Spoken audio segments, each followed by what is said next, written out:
Hi guys, olá pessoal. Good morning, good afternoon, good evening for all.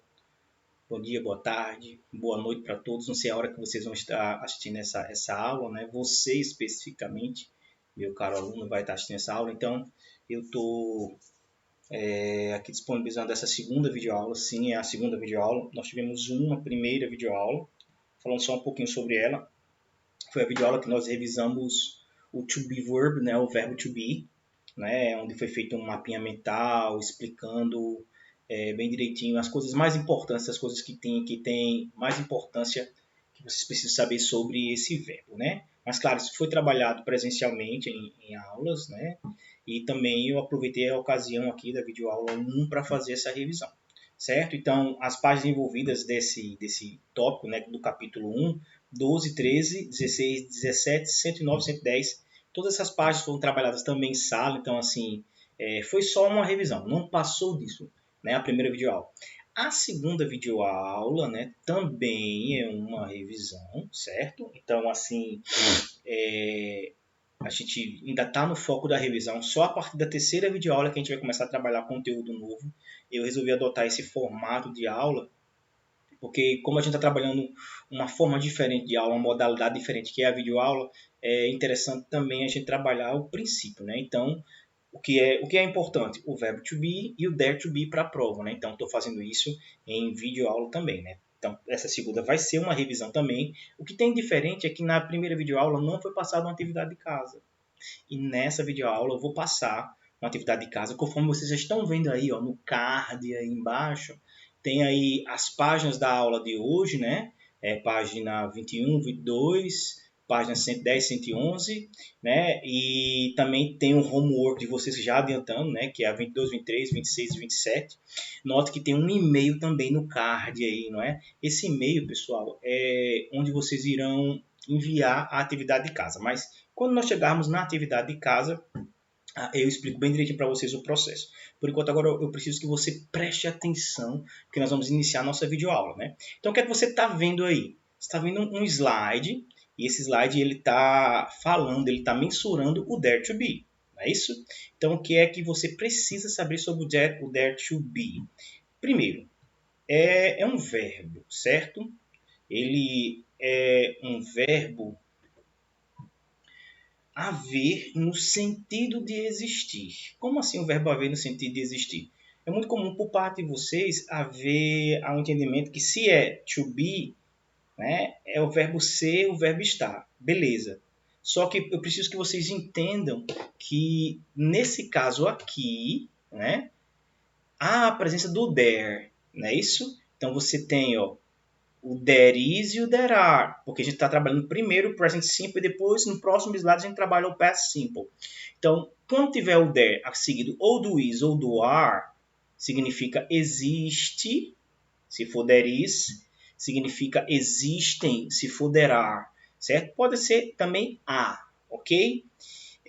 Para que serve o there to be? Basicamente, para duas coisinhas. Indicar a existência, você está indicando que há a presença de algo, de alguém em determinado lugar, ou indicar uma quantidade, né? Você está indicando que há ou que existe determinada quantidade de coisas ou de pessoas em um determinado lugar.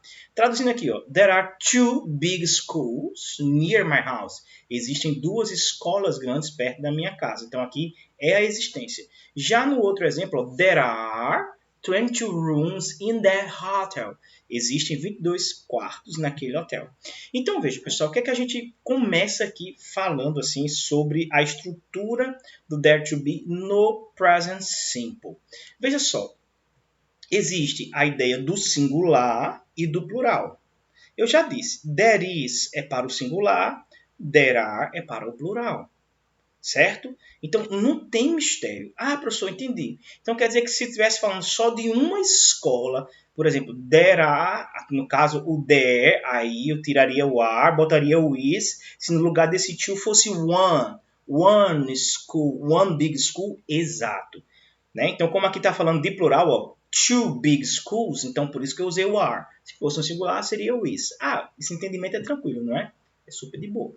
ok? Mas assim, o que é que vocês precisam entender também? O que foi que eu listei aqui para entendimento? Então vocês têm o there is, que é o singular, certo? Existe a, não é isso? Olha o exemplo. There is a drugstore next to my house.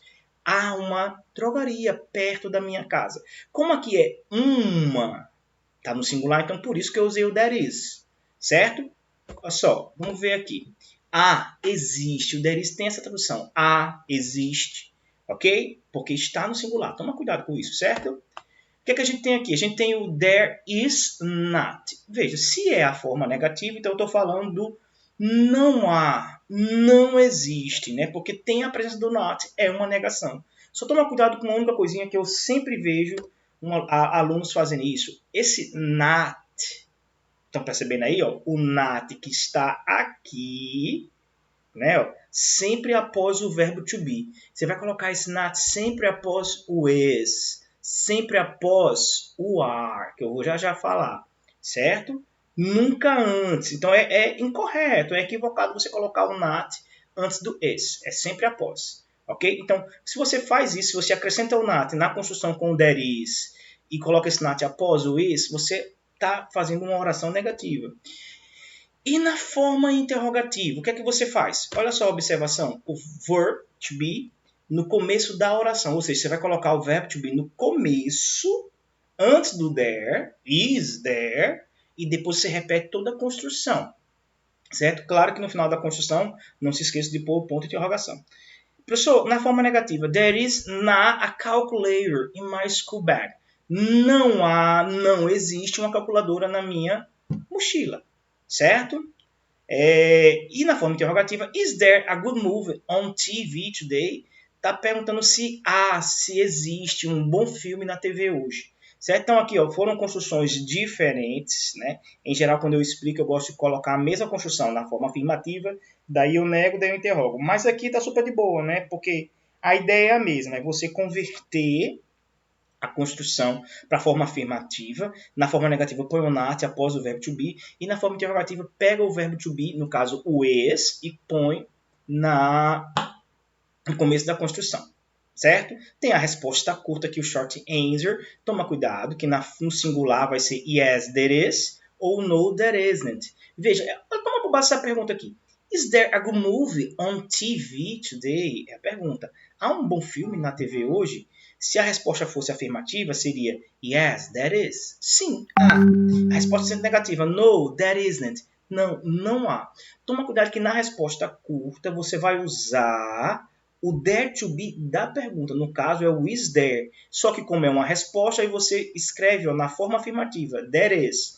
Se a resposta for negativa, é muito simples. Vai ser o there isn't. Professor, eu posso colocar there is not separado, que nem está aqui na forma negativa. There is not, pode sim.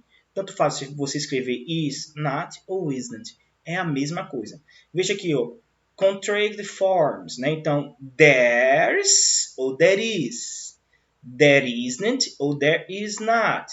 There aren't ou there are not. Então, aí são só as formas contraídas, né, as formas abreviadas, que você também pode escrever da forma normal. Ambas estão corretas. Certo? Indo adiante, a gente falou do singular. Então, ó, tudo que eu disse sobre o singular se aplica ao plural. Claro, né? O entendimento da construção afirmativa, negativa e interrogativa. Porém, a alteração qual é? É que no plural você não vai usar o there is. Você vai usar o there are. Ó a construção que diz aqui, ó. There are 10 boys in my classroom. Professor, o que é o there are? There are. Existem. Certo? Existem. Existem 10 meninos em minha sala de aula. Ok? There are. Fazendo um exercíciozinho básico. Se fosse na negativa, essa construção, já que a construção negativa que está aí é diferente. Era simples, é o there are not. There are not 10 boys in my classroom. Seria a forma negativa. E a forma interrogativa, como é que seria? Tomando por base o que foi explicado há pouco.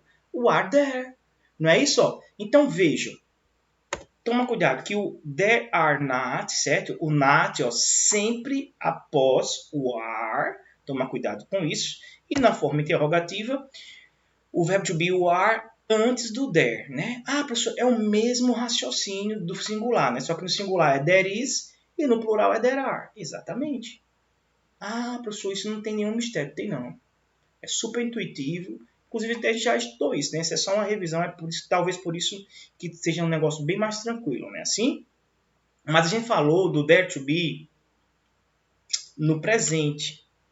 E agora a gente vai trabalhar com there to be no passado. Próximo e-mail. Então, nós temos aqui no e-mail, desculpa pessoal, no próximo slide. Então a gente tem aqui ó, o past simple, certo? Agora deixa de ser there is, there are, passa a ser there was, there were. Né? There was no singular, aqui o there was. There were no plural. O engraçado é que tudo que eu disse sobre o there to be no presente se aplica ao passado. Qual é a diferença? Exatamente. É porque lá eu estava falando do presente e agora a gente está falando do passado. Certo? Mas a primeira coisa que você precisa saber está aqui, ó, no havia. Certo? A tradução do there was, there were. Toma cuidado, pessoal. É existia ou existiam. Note que não existe haviam. Por que não pode ser haviam, professor? Porque o verbo haver ele não pode ser flexionado em número. Isso é uma regrinha, inclusive da nossa língua, da língua portuguesa, certo? É por isso que eu estou trazendo isso do inglês para o português. Então não existe, não há que se falar em haviam, certo? Então tá equivocado. Você pode até falar havia no singular. Agora, quando você for converter para o plural, você não pode falar haviam, tem que ser existiam, certo? Toma só cuidado com isso e eu gosto de cobrar isso, viu, pessoal? Para os alunos desatentos. Então, não existe a possibilidade de haviam, ok? Quando o verbo for o verbo haver, no sentido de existir, você não pode flexionar em número o verbo haver.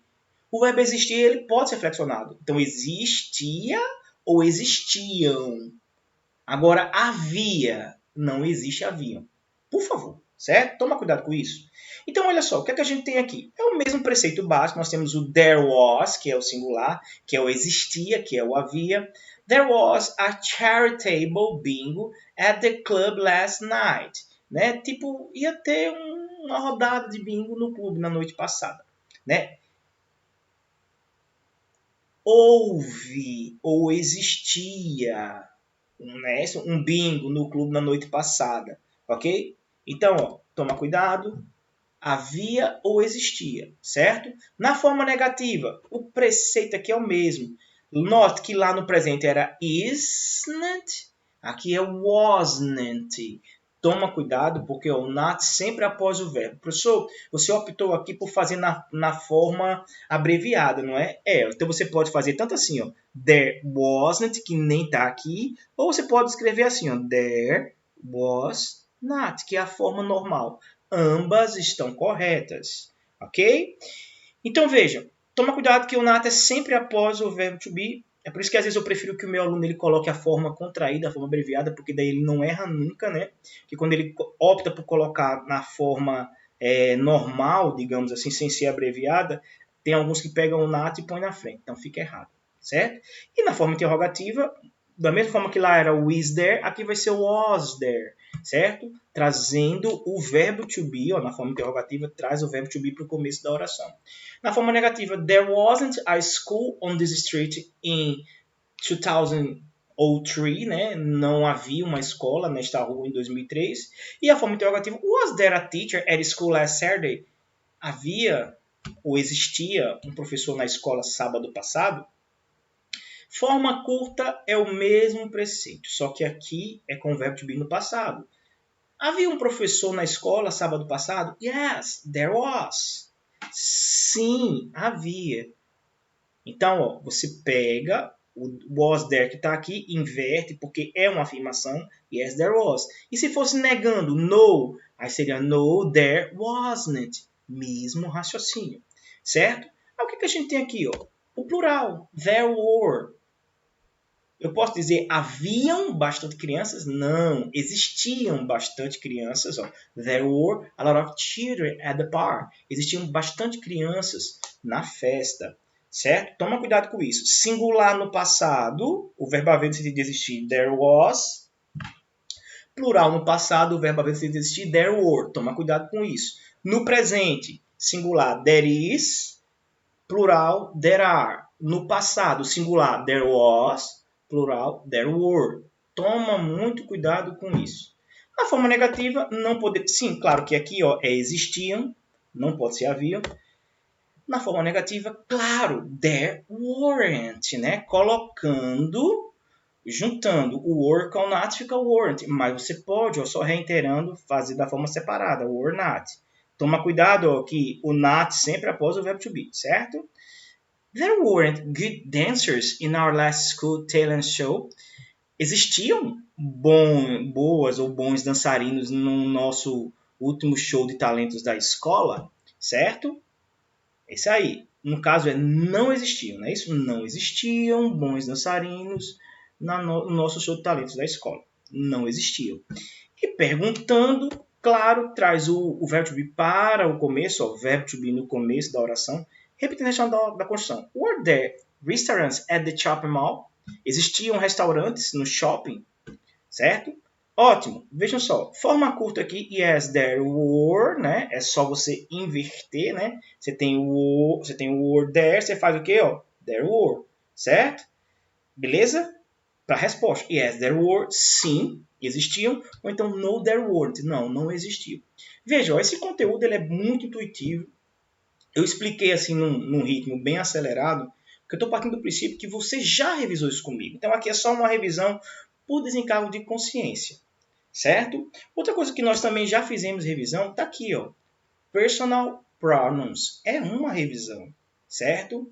Então o que é que a gente tem que saber aqui?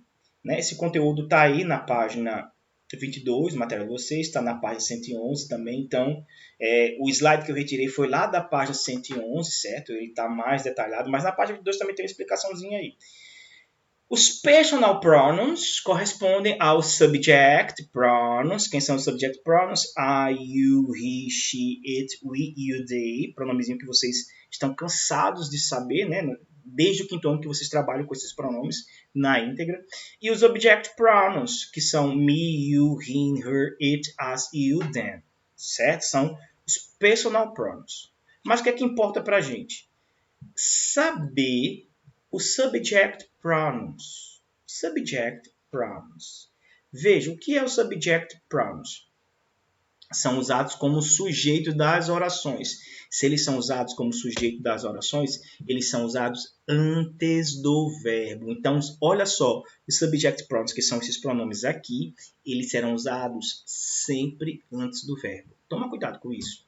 Em português, eles correspondem aos pronomes pessoais do caso reto, que seria eu, né? Você ou tu, ele ou ela, nós, vocês ou vós, eles ou elas, né? Então, acaba sendo a tradução do subject pronoun, porque são pronomes pessoais do caso reto.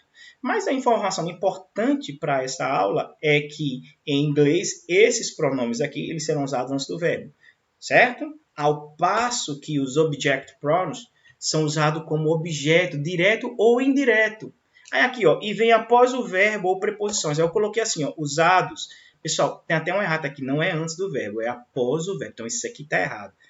Object pronoun não é usado antes, é usado, ó, tá aqui, ó, veja o que diz, ó, após o verbo. Eu acabei esquecendo de colocar após e coloquei antes. Mas object pronoun é usado o quê? Após o verbo. Certo? Em português, corresponde aos pronomes pessoais do caso oblíquo. Aí seria aquela tradução: me, comigo, te, contigo, ceci ou alice, consigo, nos, conosco, vos, convosco. Enfim. Para o meu aluno, eu digo logo de cara, é desnecessário você associar o object pronoun ao pronome pessoal do caso oblíquo. Por quê? Porque em inglês, na grande maioria dos casos, a tradução do object pronoun vai ser a mesma do subject. Na grande maioria dos casos. E quando não for, intuitivamente você faz a tradução, né? Conforme a gente vai ver em alguns exemplos.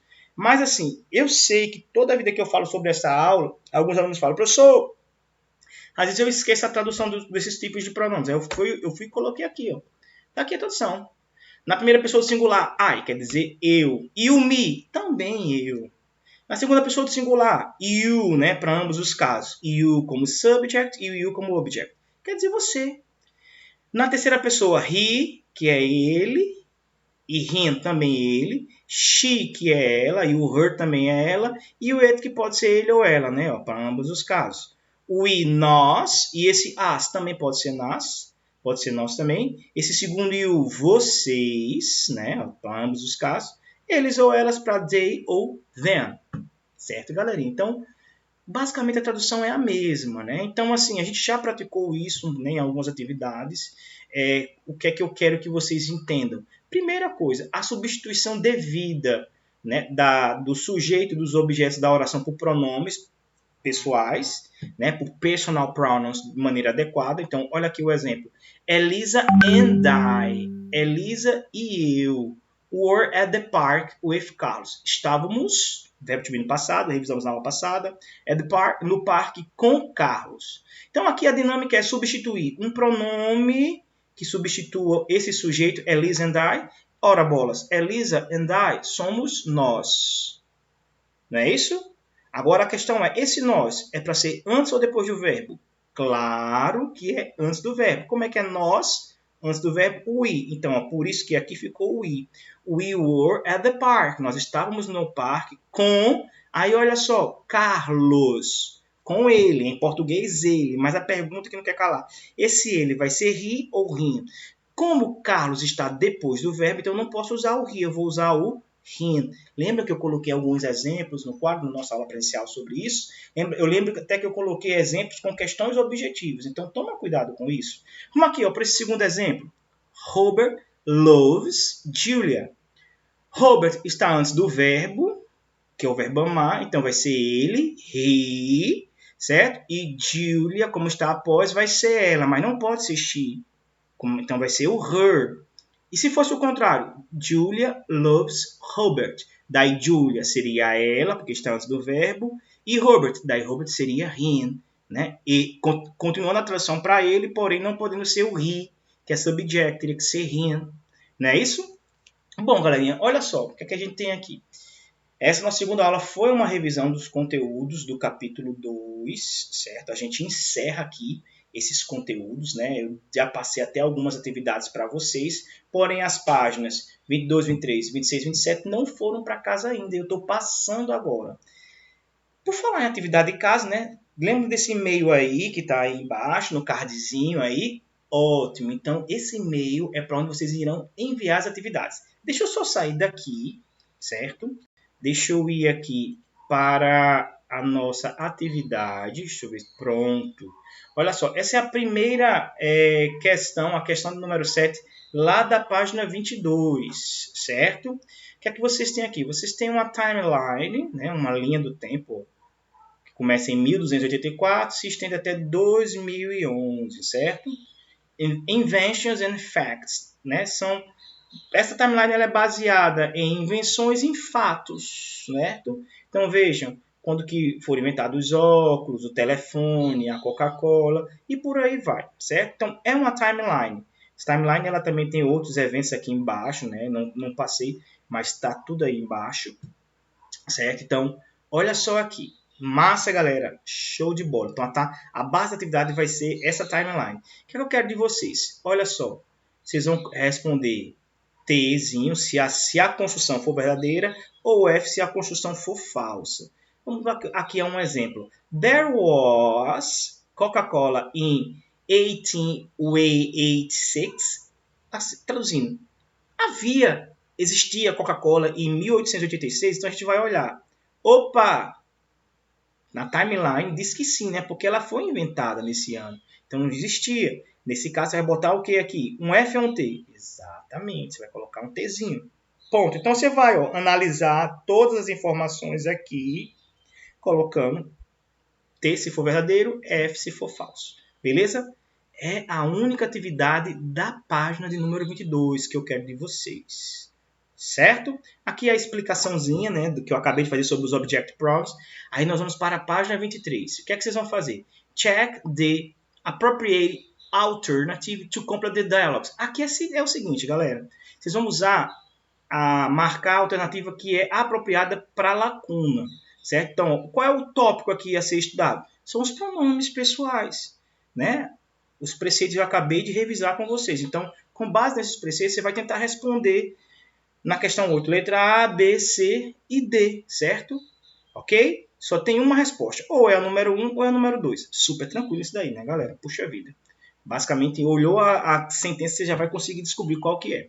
Já a questão de número 9, o que é que nós temos aqui?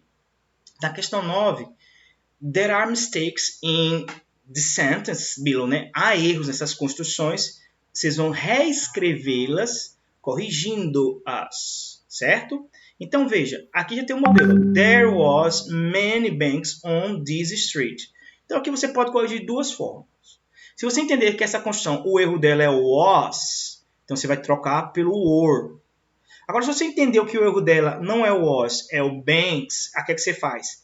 Você vai tirar o many, que são muitos, e vai tirar esse S do bank. Aí fica assim, ó, there was a bank on this street. Ah, professor, então é só eu observar onde está o erro, né, e consertar, de acordo com aquilo que foi explicado, sobre o there was, there were. Exatamente. Essa questão 10 não precisa fazer, porque requer o lista, então deixa quieto. Em sala de aula a gente pode perfeitamente trabalhar isso. Já chegamos na página 24, que não precisa ser feito também. Aí agora eu passei também as páginas 26 e 27. Deixa eu pular aqui, vamos chegar na página 26, aqui, certo? Read the dialogue, complete it with there be in appropriate verb tense. Vocês vão ler esse diálogo entre Cíntia e Sofia e você vai preencher com o verbo to be apropriado. Toma cuidado que quando eu falo de verbo to be apropriado, é presente ou passado, certo? Então, assim, veja se você vai usar o presente ou você vai usar o passado aqui do verbo to be, ok? Pessoal, aqui requer um pouquinho de tradução, né? Exatamente, para você chegar na resposta correta para cada lacuna dessa aqui, você tem que traduzir, sem chance. Mas eu devo traduzir por escrito? Não, você faz a tradução para preencher essas lacunas, ok? Combinado? Questão 2, read the dialogue again, você vai ler o diálogo de novo. A essa altura você já fez a tradução, então você entende tudo. Then check which the Penny, Carnaval and Madureira. Você vai marcar qual dessas pinturas representam o carnaval em Madureira, certo? Como é que é o carnaval lá. Então aqui, na conversa entre Cíntia e Sofia, vocês conseguem descobrir isso. Se na questão 2 é a letra A ou a letra B, belezinha? Indo para a página 27, né? Answer the quest, baseado nos exercícios 1 e 2, baseado ainda no diálogo, certo? Tipo, where was Sophia yesterday afternoon? Quando Sofia, onde Sofia estava ontem à tarde. Você vai olhar no diálogo, vai ver onde ela estava e vai colocar a respostinha aqui.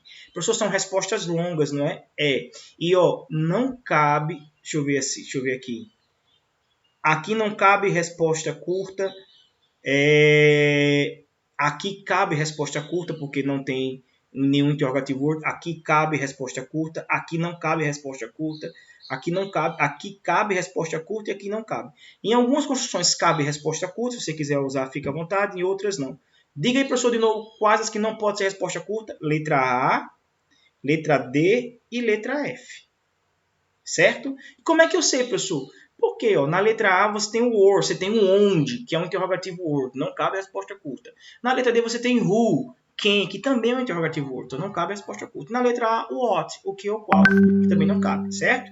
Só vai caber resposta curta quando a pergunta começar ou com were, ou com are, ou com was, ou com is, certo?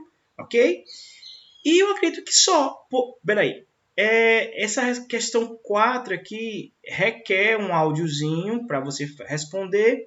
E a questão 5 também, você precisaria, né? Também, então, eu acredito que da página 27 só essa questão 3 mesmo, ok? Então, com isso, vocês terminam a atividade de casa. Olha só, o que é que eu vou dizer para vocês. Essa atividade de casa ela tem que ser enviada até a nossa próxima videoaula. Como a gente está seguindo o horário de aula da escola, essa videoaula vai ser postada na terça-feira. Então, eu aceito essa atividade até a nossa próxima videoaula, até a próxima terça-feira. Ou seja, a partir do momento que a nossa próxima videoaula for publicada, eu já não mais aceito a atividade de casa, certo? Como assim, professor? Se essa videoaula for publicada, por exemplo, na segunda-feira, na agenda da escola, né, todinha, então eu já não aceito mais atividade. Se só for publicado na terça, então até a segunda eu aceito. Na dúvida, façam logo a atividade, certo? Como é que eu quero de vocês? Você pode fazer o seguinte, você pode responder sua atividade no livro, tirar fotos, né, da atividade e mandar essas fotos para mim, ou você pode também responder essa atividade no seu caderninho, colocando só as respostas, né? Daí você coloca a página, as respostas, a página e as respostas, certo? É bom que vai caber tudo numa folha de caderno, você só manda uma foto, ok? Estou disponibilizando lá no fórum da escola, certo? E no grupo do WhatsApp do 8º ano B, porque eu ainda não estou inserido no 8º ano A, certo? Espero que, se alguém do 8º ano A tiver acesso ao fórum, eu vou disponibilizar lá no fórum o meu contato para você me inserir no grupo, certo? Do grupo do WhatsApp de vocês, porque do 8º ano A não estou inserido ainda. Então, assim, vocês estão perdendo algumas coisinhas. E eu vou disponibilizar também para vocês lá no grupo do WhatsApp um linkzinho onde vocês podem ter acesso ao material digital. Esse daqui, ó, que eu estou usando no computador, você vai ter acesso a esse material aqui. Por quê? Porque você pode em casa, de repente, ter acesso a esse material e não vai precisar que nenhum coleguinha seu mande foto de nada, né? Você já pode responder suas atividades a partir do material digital seu, certo? Então, isso aí é algo que vai ficar disponível para vocês nesse tempo de... como é que eu posso dizer? De quarentena, né? Então, você não vai se aperrear, pelo menos na minha matéria, vocês não vão ficar aperreados em relação ao material digital, né? Material online, porque já está tudo aqui, certo? Então, vou disponibilizar esse link. Então, eu reitero, pessoal do 8º ano A, por favor, alguém me insira no grupo de vocês, certo? Então, a gente encerra a nossa aula aqui, ok? Espero que vocês tenham gostado dessa nossa aula de revisão e eu espero que vocês respondam também o homework, certo? Prazo até a próxima terça-feira, ok? Então, have a nice class. See you next class.